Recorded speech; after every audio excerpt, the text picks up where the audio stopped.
I will suggest a protocol by which you can achieve a better relationship to your activities and to your dopamine system. In fact, it will help tune up your dopamine system for discipline, hard work, and motivation.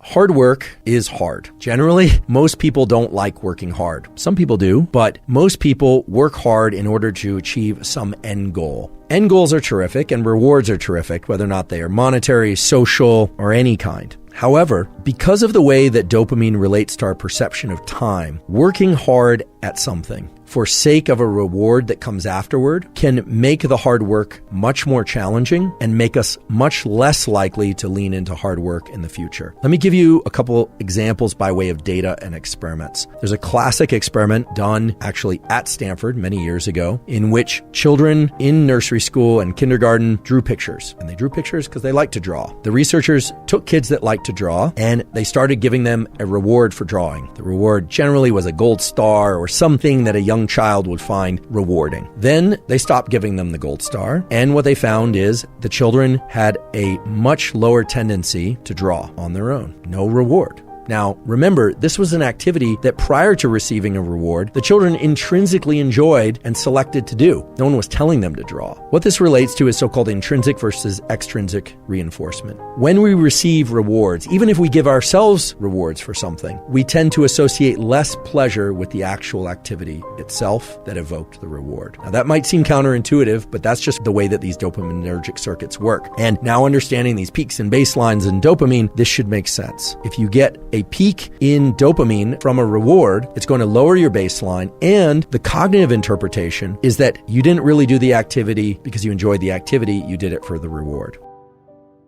Now, this doesn't mean all rewards of all kinds are bad, but it's also important to understand that dopamine controls our perception of time. When and how much dopamine we experience is the way that we carve up what we call our experience of time. When we engage in an activity, let's say school or hard work of any kind or exercise, because of the reward we are going to give ourselves or receive at the end, the trophy, the sundae, the meal, whatever it happens to be, we actually are extending the time bin over which we are analyzing or perceiving that experience. And because the reward comes at the end, we start to dissociate the neural circuits for dopamine and reward that would have normally been active during the activity. And because it all arrives at the end, over time, we have the experience of less and less pleasure from that particular activity while we're doing it. Now, this is the antithesis of growth mindset. My colleague at Stanford, Carol Dweck, as many of you know, has come up with this incredible theory and principle, and it actually goes beyond theory and principle, called growth mindset, which is this striving to be better, to be in this mindset of I'm not there yet, but striving itself is the end goal. And that, of course, delivers you to tremendous performance. It's been observed over and over and over again that people that have growth mindset, kids that have growth mindset, end up performing very well because they're focused on the effort itself. And all of us can cultivate growth mindset.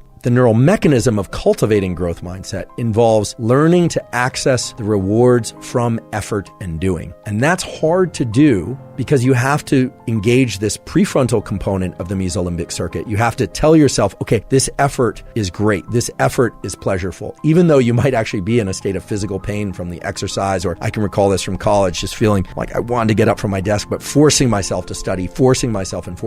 What you find over time is that you can start to associate dopamine release. You can evoke dopamine release from the friction and the challenge that you happen to be in. You completely eliminate the ability to generate those circuits and the rewarding process of being able to reward friction while in effort if you are focused only on the goal that comes at the end, because of the way that dopamine marks time. So if you say, oh, I'm going to do this very hard thing and I'm going to push for that end goal that comes later, not only do you enjoy the process of what you're doing less, you actually make it more painful while you're engaging in it. You make yourself less efficient at it, because if you were able to access dopamine while in effort, dopamine has all these incredible properties of increasing the amount of energy in our body and in our mind, our ability to focus by way of dopamine's conversion into epinephrine. But also you are undermining your ability to lean back into that activity the next time. The next time you need twice as much coffee and 3 times as much loud music and 4 times as much energy drink and the social connection just to get out the door in order to do the run or to study. So what's more beneficial, in fact, can serve as a tremendous amplifier on all endeavors that you engage in, especially hard endeavors, is to A, not start layering in other sources of dopamine in order to get to the starting line, not layering in other sources of dopamine in order to be able to continue, but rather to subjectively start to attach the feeling of friction and effort to an internally generated reward system. And this is not meant to be vague. This is a system that exists in your mind, that exists in the minds of humans for hundreds of thousands of years, by which you're not just pursuing the things that are innately pleasurable, food, sex, warmth, water when you're thirsty. But the beauty of this mesolimbic reward pathway that I talked about earlier is that it includes the forebrain. So you can tell yourself the effort part is the good part. I know it's painful. I know this doesn't feel good, but I'm focused on this. I'm going to start to access the reward. You will find the rewards, meaning the dopamine release inside of effort if you repeat this over and over again. And what's beautiful about it is that it starts to become reflexive for all types of effort. When we focus only on the trophy, only on the grade, only on the win as the reward, you undermine that entire process. So how do you do this? You do this in those moments of the most intense friction. You tell yourself, this is very painful, and because it's painful, it will evoke an increase in dopamine release later, meaning it will increase my baseline in dopamine.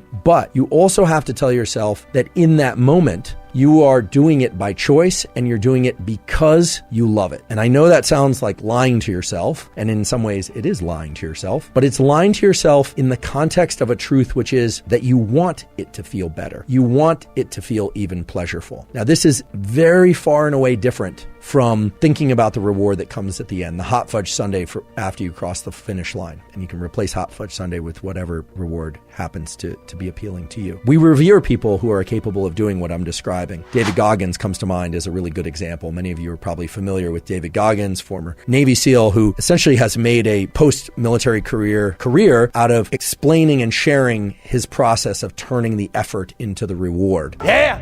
Horny, you got some more in you.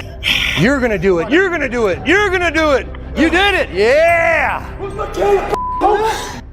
There are many other examples of this too, of course. Throughout evolutionary history, there's no question that we revered people who were willing to go out and forage and hunt and gather and caretake in ways that other members of our species probably found exhausting and probably would have preferred to just put their feet up or soak them in a cool stream rather than continue to forage. The ability to access this pleasure from effort aspect of our dopaminergic circuitry is without question the most powerful aspect of dopamine and our biology of dopamine. And the beautiful thing is it's accessible to all of us. But just to highlight the things that can interfere with and prevent you from getting dopamine release from effort itself, don't spike dopamine prior to engaging in effort, and don't spike dopamine after engaging in effort. Learn to spike your dopamine from effort itself.